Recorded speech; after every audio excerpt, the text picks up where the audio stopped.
दोस्तों, स्वागत है आपका हमारे चैनल वास्तु सागर में। आपसे अनुरोध है कि चैनल को सब्सक्राइब कर ले और कमेंट बॉक्स में जय श्री नारायण लिखकर परमात्मा को अपना आभार व्यक्त करें। दोस्तों, आपने देखा होगा कि हिंदू धर्म में जब किसी की मृत्यु होती है तो उसकी 13वीं मनाई जाती है। ऐसी मान्यता है कि इन 13 दिनों के कर्मकांडों से मृतक की आत्मा को मुक्ति मिलती है।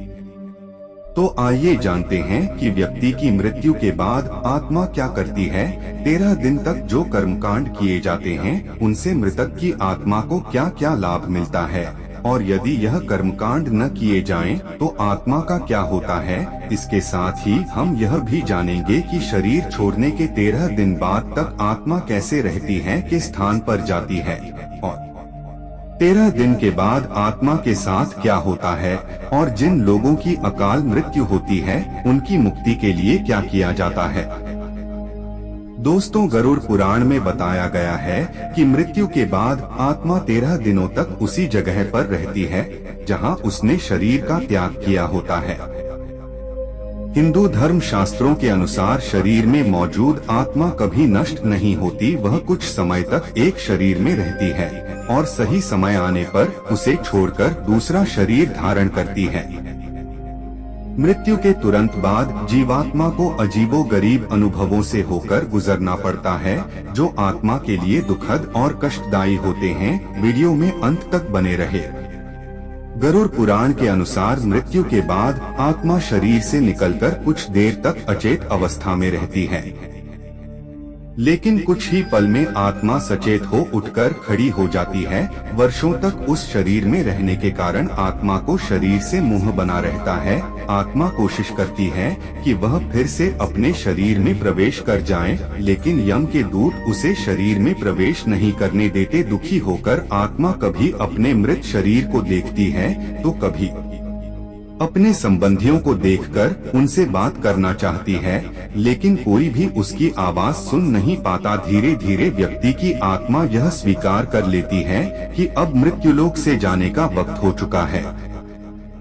जब दाह संस्कार की क्रिया पूरा कर मृतक के परिजन शरीर को त्याग देते हैं, तब जाकर आत्मा का मोह कमजोर होता है और वो मृत्युलोक से विदा होने के लिए तैयार हो जाती है। दोस्तों, गरुड़ पुराण में यह लिखा है कि मृत्यु के तुरंत बाद यमदूत आत्मा को लेकर यमलोक जाते हैं और कुछ प्रहर के बाद ही वापस मृत्युलोक में छोड़ जाते। 13 दिन तक आत्मा अपने परिजनों के आसपास इसी मृत्युलोक में रहती है। जिस स्थान से लगाव होता है वहां भटकती रहती है और 13 दिन बाद यमदूत उसे यमलोक के मार्ग पर ले जाते हैं।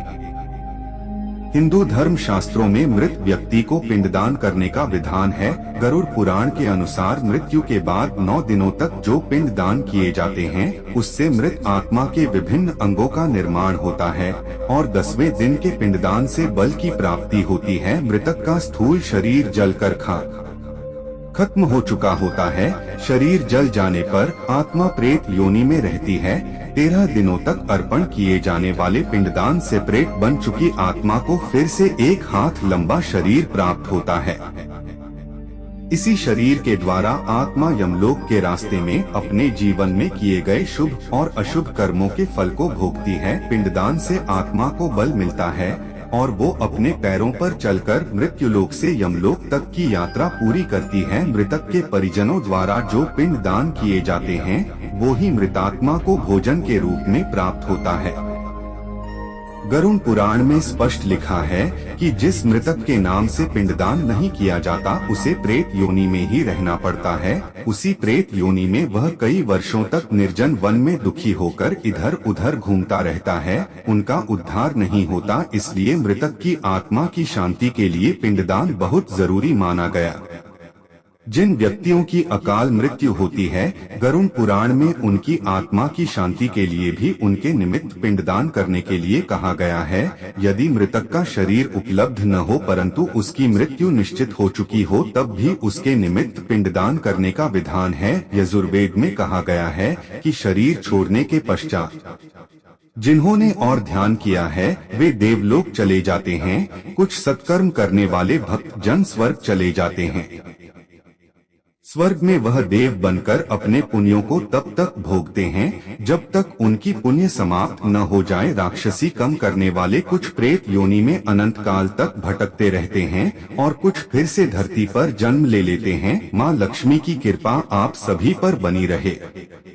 जन्म लेने वालों में भी जरूरी नहीं कि वे मनुष्य योनि में ही जन्म लें, इससे पूर्व ये सभी पितृलोक में रहते हैं, वहीं पर उनका अन्याय होता है।